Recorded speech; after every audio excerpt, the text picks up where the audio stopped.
Welcome everybody. We still in halogen alkane family, but today you're going to start learning the new type of reactions in halogen alkane. And before we go there, we have to introduce you to the new concept, which is a nucleophile. So the nucleophile is the opposite of electrophile, and it means electron pair donor. In other words, this type of chemical species should have electron pair, and this electron pair is going to be donated to electron deficient atom. OH negative sometimes is considered as a nucleophile because it contains lone pair.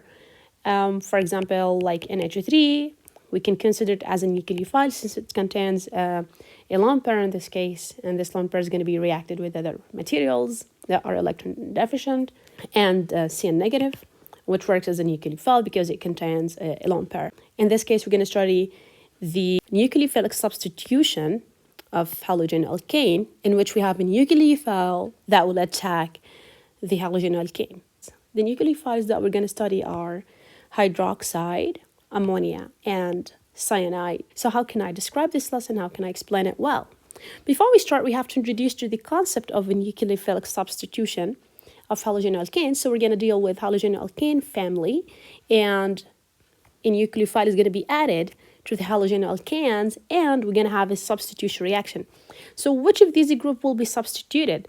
If you look at this reaction in here, you'll notice that we have X group and the halogen alkane, which represent the halogen. It could be Cl, Br, or I, and this halogen will be replaced by the nucleophile. So this nucleophile will attack the carbon that carry the halogen and expel the halogen out, or let's say replace it.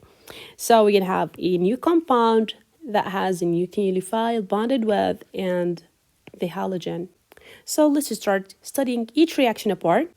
The first reaction is a substitution of halogen alkane with sodium hydroxide in aqueous solution. So first of all, we have to figure out that the solvent in the case of sodium hydroxide is very important. So if you want to make a substitution reactions of halogen alkane and changing them into alcohol, you should have sodium hydroxide dissolved in water. So you have to show me the condition in this reaction.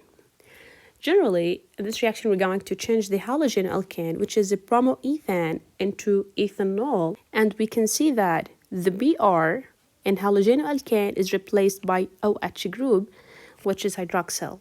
And put in your mind, the solvent in our reaction is water, and the condition, in addition to water, you must apply heat in order to have alcohol. And the reagent we use is NaOH, aqueous. How can I describe this reaction in here in terms of ionic equation? Put in your mind, in ionic equations, we get rid of the spectator ions. And if you look at this equation, you can see that sodium here is the spectator ion, and here it's a spectator ion. So we can write the whole equations without sodium atom. Here, CH3, CH2, Br, plus, we get rid of sodium. We write the OH negative in form of aqueous form to have CH3, CH2, OH plus, Br negative in aqueous form. So this is the ionic equation. Suppose that you have this compound here. We have methyl branches, and let's say we have iodine. So if we apply, or let's say we add sodium hydroxide to this compound in aqueous form, and then we apply heat, what do you expect in this case? The OH has a target, okay? So it will replace the iodine and kick the iodine out. So it will be in this form. No change will happen in the structure of the compound, but the place where you have halogen here, and we have to put OH in this case. The second reaction in our case is substitution of halogen alkane by ammonia.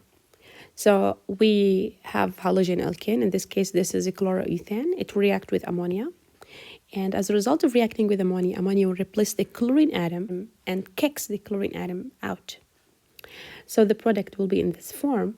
You'll notice that there is a missing hydrogen. This hydrogen is bonded to chlorine in form HCl, as we can see.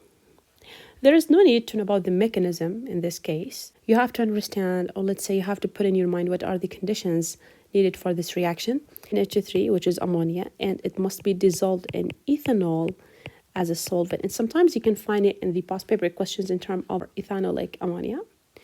And the conditions, you must apply heat under pressure, okay? Under pressure. What do we call this family in chemistry? Since you have NH2 that is bonded to alkane, we call it the family of amine. And by the way, we call this compound, or let's say we name this compound ethyl amine. Let's take another example, and we could have something like this. Yeah. And let's say that we have Br. If we add it to NH3 and ethanol, we apply heat and pressure, what will happen? As we said, ammonia will bond, or let's say ammonia will replace the bromine atom, and the product will be in this form. You will have NH2, and the other hydrogen, which is an ammonia here, will bond to bromine, so the product will be HBr in this case. The last reaction of substitution by a nucleophile will be with cyanide ion, and it looks like this. And by the way, the cyanide ion contains a triple bond between carbon and nitrogen, and there is a lone pair in the carbon atom, and the overall is negative charge. So in this case, if you want to prepare a compound that contains cyanide ion like this from halogen alkane, we will have a reaction between Kc and sodium cyanide in the presence of ethanol as a solvent, and applying heat on this reaction, we can apply heat, then the Cn works as a nucleophile and will start to attack the carbon that is bonded to halogen and kicks the iodine out. So the product will be like this. There is the nucleophile, which is Cn, that is bonded to the iodoethane, and the iodide ion is kicked out and bonded directly to potassium ion. What do we call this compound? Or let's see, what is the family of this compound? Since you have Cn, we don't say cyanide family. No, it's called the nitrile family. Nitrile. And we call this compound propane. We write the whole name as it is, propane, since you have 3 carbons, nitrile.